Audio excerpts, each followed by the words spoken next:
billahi minash shaitanir rajim. Bismillahir rahmanir rahim. Dearest respected brothers and sisters, viewers from around the world, Assalamu alaikum wa rahmatullahi wa barakatuh, and welcome to Ahlulbayt TV's show, The Life of Hussain. Brothers and sisters, over the course of this series, we will be looking at the life of Imam Hussain ibn Ali ibn Abi Talib, salawatullahi wa salamuhu alayh. We will be analysing not just his life, but also the relationship he had with the people around him, the perception he had in history and currently today, and of course we will be looking at the tragic events of the Battle of Karbala, which took place on the day of Ashura, the 10th day of the first month of the lunar calendar, the month known as Muharram in the Islamic calendar. Following on from our last episode, we are blessed and honoured to be joined by our special guest, Sheikh Muhammad Abbas Panju. Assalamu alaikum, Sheikhna. Wa alaikum salam wa rahmatullah wa a'adhama la ujurana wa ujurakum. May Allah subhanahu wa ta'ala reward us for our grief and service towards Imam al-Hussain. May we be blessed to perform his ziyarah in the dunya and gain his intercession in the akhirah. Thank you so much for being here, Sheikh. Barakallah, it's an honor to be here. Sheikhna, in the first episode, we looked at the relationship Imam al-Hussain had with his holy grandfather, the Messenger of Allah.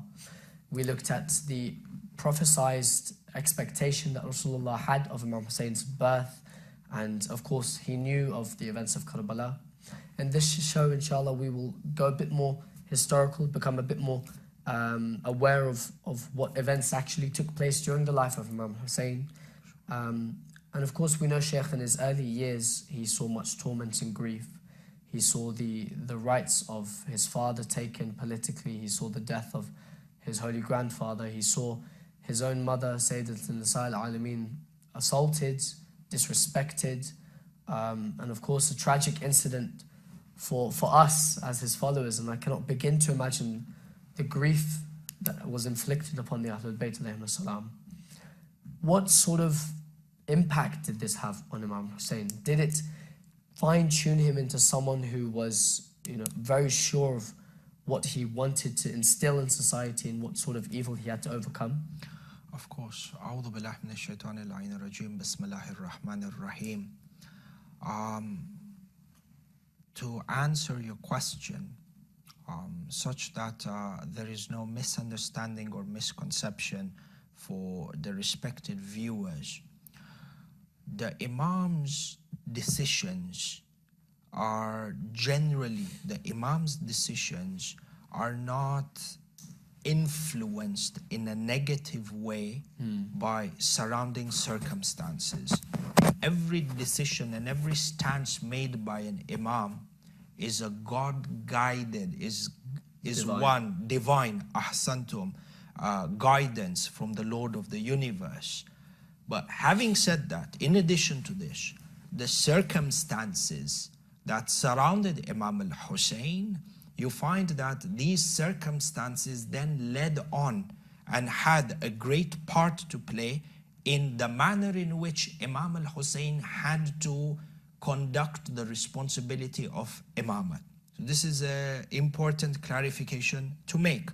Again, multiple dimensions through which you are able to analyze this certain event. Yes. In regards to the early aspects of Islamic history which Imam al-Hussain witnessed, you find that as an individual, as a divinely selected individual, Imam al-Hussain watches the horror unfold in front of him.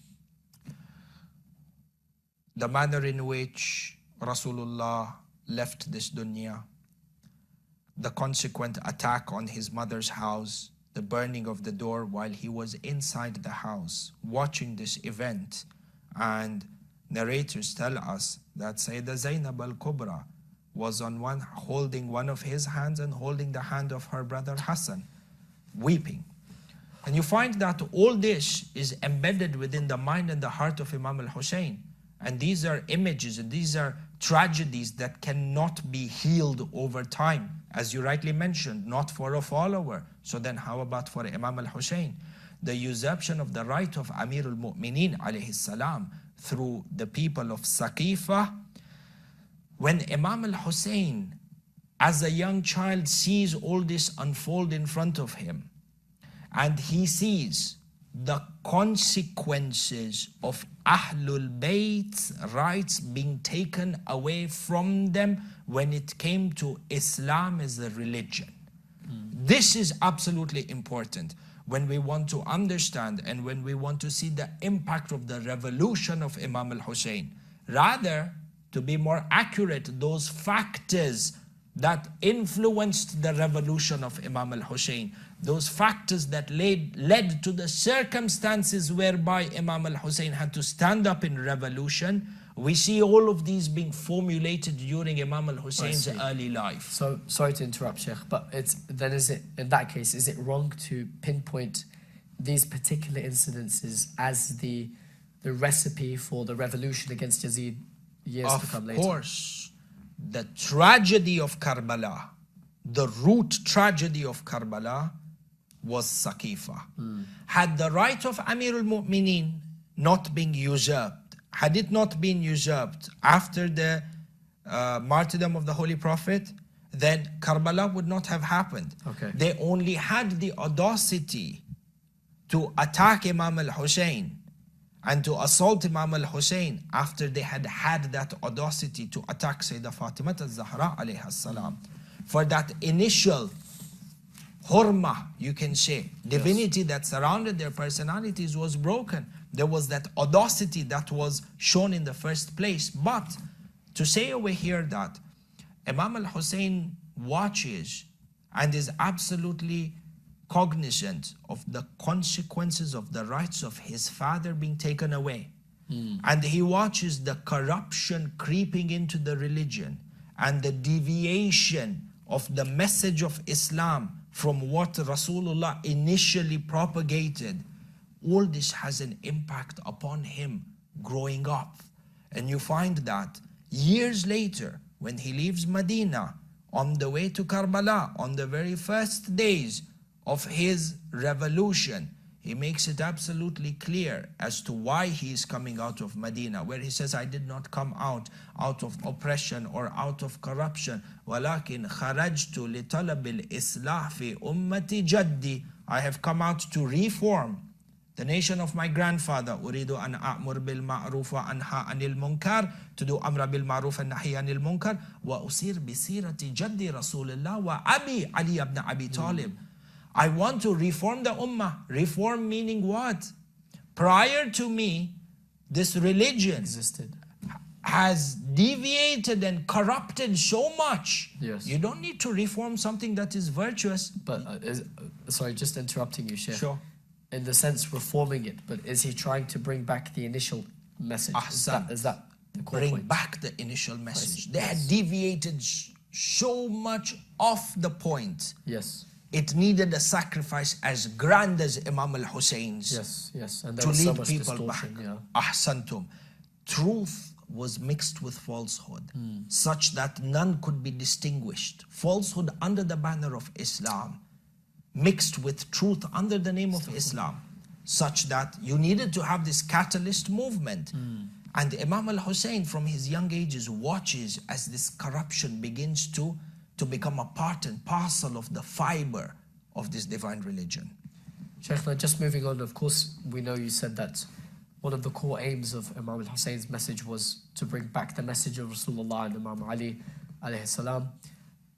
Going back a few years, prior to Karbala, in the caliphate of Imam Ali, of course we know that was 3 decades, give or take a few years, after the death of Rasulullah Muhammad sallallahu alayhi wa sallam. And in the 5 years of caliphate that Imam Ali had, what sort of role did Imam Hussain have? Was it a political role? Was it kind of as a religious leader in terms of fiqh or in terms of narration? Or did he take a back seat? Sayyid al-Shuhada alayhi salam played a vital role in the government of Amir al-Mu'mineen from a number of perspectives. Okay. You will find that as a Bain al-Qawsayn, and you'll find that these are good and interesting pieces of information.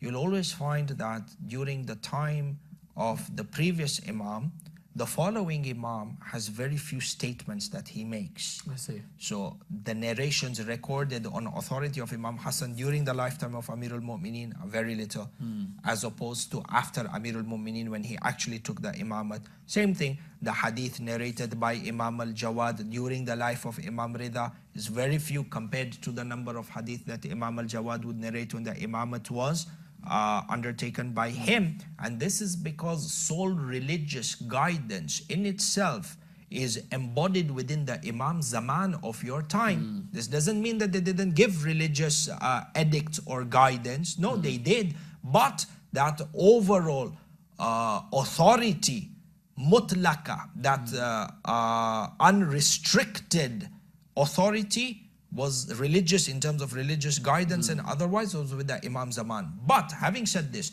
Imam al-Hussein played a crucial role in the government of Amir al-Mu'mineen in that not only was he a commander in the many contingencies within the contingency of the army of Amir al-Mu'mineen during the battle of Jamal, Naharwan and Siffin, you find that he played a role within the defense of ministry, as we would say today, Ministry of Defense. Yes, yes. When we want to understand the government of Amir al-Mu'mineen, we try to understand it in current terms. So as a personality, apart from the fact that he was divinely selected, what role did he play in the government of his father? Number one, he played a key role in the Ministry of Defense, a frontline warrior who was not only courageous but was responsible for the motivation and the courage of the warriors fighting under his brigade.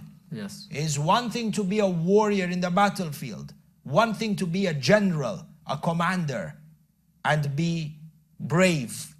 But it's another thing to inspire and instill bravery amongst the men that you lead. So this was one. Number two, in addition to that, Imam al-Hussein, you find, played a central role in administering the Baytul Mal. So during the government of Amir al-Mu'mineen, Imam al-Hussein was responsible for the central bank, the treasury, you could say. Amir al-Mu'mineen, who is the embodiment of justice, you find, would not trust anybody, or the fact that, to say it in a better way, the fact that he saw Imam al-Hussein deserving to be that individual who will dispense justice through equal and fair distribution of wealth. The fact that he was appointed by Amir al-Mu'mineen shows the lofty position of Imam al-Hussein. So he played a great role in ensuring that the strategy of Amir al-Mu'mineen to eradicate poverty within Hijaz, Imam al-Hussein played an instrumental role. So not only was he a part of the treasury and the Ministry of Finance, if you can say, but even within the Ministry of Defense. It's interesting you say that, because I think perhaps a misconception, or for lack of a better word, maybe misunderstanding or lack of awareness within our school of thought. Many followers know lots and lots about the events of Imam's birth, or of course the events of his death. Of course. But the period in between, particularly during the caliphate of Imam Ali and Imam al-Hassan, is something we have less knowledge about. So it's intriguing actually to learn about his role within government, his understanding, his political attributes as well, and how you mentioned as well his reliability when it comes to Imam Ali and trusting him with finance, which of course goes to show the sort of justice and the mentality he had, the reliability that people would have on him, looking at him as a leader, someone who held these characteristics. And the strategy that is required. Not only are you in charge of finances, but the allocation of finances across large populations, because the Khilafah of Amir al-Mu'mineen, yani the leadership of Amir al-Mu'mineen was so vast that it covered close to what Mufassirin and Muhakkikin say, 40 to 50 present-day countries. Wow. All the way from the shores of Egypt to Azerbaijan. And you have historians say that poverty was eradicated during the time of Amir al-Mu'mineen. Yani a poverty-free government has history ever seen, except in the government of Amir al-Mu'mineen, where the head of the treasury is Abu Abdullah al-Hussein alayhi salam. Strategy, not only that he was Amin, that he's not going to embezzle any of the funds, but the strategy on how the funds need to be allocated in order to ensure that the citizens of the Islamic lands live a life of dignity. And this is why you find that dignity was a core principle that even if Imam al-Hussein had to give his life, he would give his life to make sure that this notion or this character and this characteristic prevails. Shaykhna, not just in the time and the caliphate of Amir al-Mu'mineen alayhi salam, but also in the caliphate of Imam Hassan al-Mujtaba alayhi salam. Alayhi salam. We know, of course, that Abu Abdullah had a critical role in this time during the caliphate and the imamate of Imam al-Hassan. Now, particularly when it comes to the treaty, the peace treaty that Imam al-Hassan alayhi salam had with Muawiyah. Sure. Now, it is a bit of a chunky question, but let's kind of dissect this. Firstly, what was the core kind of idea and the intention behind the treaty? Beyond this, did Imam Hussain have any role within this? And did this treaty and the consequences thereafter of the treaty have any impact on the way Abu Abdullah al-Hussein alayhi salam basically understood and perceived the enemy to be? Such that when the time of Karbala came, he already knew who he was fighting against, what sort of attributes such characters had, and what lessons did he learn from Imam Hassan al-Mujtaba alayhi salam? Salamullahi alayhi. So again, mashallah, every question that you have is a series on its own. It's the, no need to apologize. Discuss, but alhamdulillah, this is the beauty of our Ahlulbayt, in that sometimes you formulate a question and you find that there is oceans and oceans of knowledge that can be gained from this. To summarize, how much time do we have in order to answer the question? Another 5 or so minutes. 5 minutes or so. So quick 5 or 6 bullet points, inshallah. Number one, in regards to the sulh of Imam al-Hussein with Muawiyah, so-called son of Abu Sufyan. This sulh al-Hasan, sulh is, as explained by Sheikh Mufid, understood to be a ceasefire. Okay. So there is a big difference between peace treaty and between a ceasefire. Sulh al-Hasan, the term sulh al-Hasan is generally translated as the peace treaty of Imam al-Hasan with Muawiyah. But if we refer back to the understanding of the sulh, the conditions of the sulh, and as explained by Shaykh al-Mufid rahmatullah alayh, and many contemporary maraja, may Allah grant all our maraja long and healthy life, we find the understanding that it was actually the connotation of peace treaty is inaccurate. It was more of a ceasefire. Because you have a rebel movement against the head of the state and against the nation. And they come to an agreement to hold back bloodshed and violence for X amount of items or agendas as outlined within the sulh. So number one, it was a ceasefire. And you find over here that Imam al-Hassan played a central role in this sulh and this ceasefire that Imam Hassan drew with Muawiyah. To the extent that is very famously known as Sulhul Hasanain. I see. Not as Sulh Hassan, Sulhul Hasanain, Sulhul Hasanain, the sulh or the ceasefire of Imam Hassan and Imam Hussain. Why? Because on a number of occasions during the life of Imam Hassan al-Mujtaba and even after the martyrdom of Imam Hassan al-Mujtaba, the people of Kufa, amongst others, came and approached Imam al-Hussein and insisted for him to wage war against Muawiyah. And you find that on a number of occasions, Imam al-Hussein refused. So in the life of Imam Hassan, he draws the ceasefire with Muawiyah. The people, the munafiqeen, are not happy with Imam al-Hassan, so they go to Imam al-Hussein, because these are two authorities within the ummah. Al-Hassan wal-Hussein Sayyiday Shababi Ahlil Jannah. Imam Hussein refuses to entertain the requests and says that I uphold the ceasefire of my brother Hassan, which shows us that Had Hussein been in the position of Hassan or Hassan in the position of Hussein, they would have taken the same stances. Imam al-Hassan would have waged war, would have stood up in arms against Yazid in Karbala, and the Imam Hassan, had he been, or Imam Hussein, had he been in the place of Imam Hassan, he would have also drawn the ceasefire. I see. Which is why there's that misconception that Imam Hassan would rather go for peace and Imam Hussein would rather go for war. No. There are two individuals, two different sides of a single coin. And it was what was appropriate in that point in time. It is what the circumstances required at that time. So you find that Imam Hussein plays a major role in terms of establishing and ensuring that the ceasefire of Imam Hassan continues, excuse me, such that 10 years after the martyrdom of Imam Hassan, you find that Imam Hussein did not stand up in revolution against Muawiyah, upholding the conditions of the ceasefire established by Imam al-Mujtaba. This is number two. This is something that perhaps very few people know. Imam Hassan al-Mujtaba alayhi salam played a crucial role in setting the foundations and laying down, ensuring the prerequisites of the revolution of Karbala would be met. Imam al-Hussein led the revolution. But the planning of the revolution was Imam Hassan al-Mujtaba. I see. And sometimes you find that planning a revolution is much more complicated than leading the revolution in itself. Not to take away from the sha'n of Imam al-Hussein, wal-ayadu billah, abadan la, but to understand the role and the critical role that Imam Hassan played.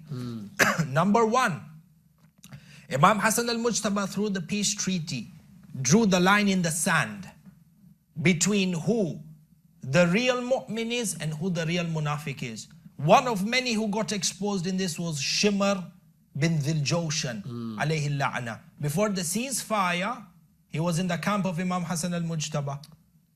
But you find that the ceasefire, through the diligence and the divine guidance given to Imam Hassan by Allah Azza wa Jal, the ceasefire draws the lines and reshifts the playing ground to ensure that the enemy is separated from the believer and at the same time the life of the believer is saved. This is one. Number two, Imam Hassan played a crucial role in nurturing and nourishing the companions of Imam al-Hussein, who would then be from those 72 loyal, staunch, non-compromising companions. Where did they get their tarbiyah from?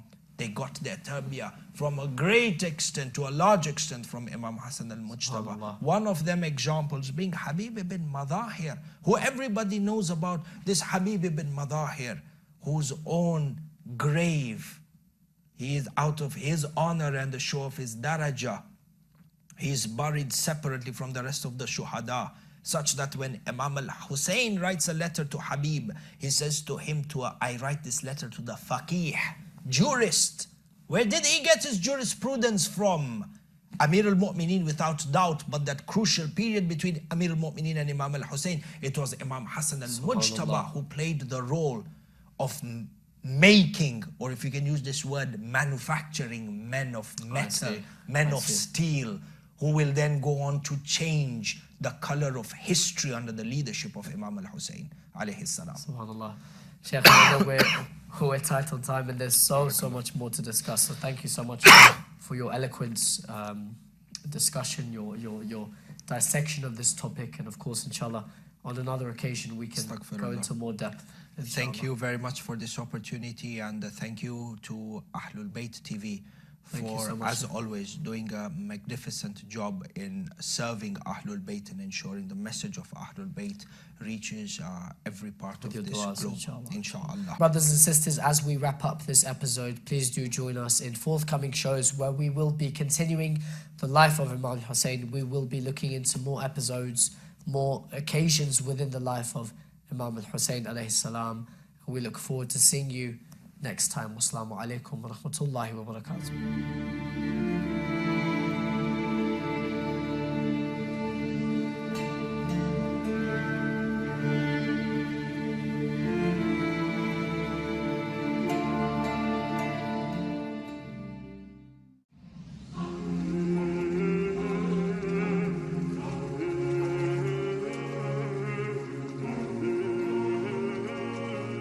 حسين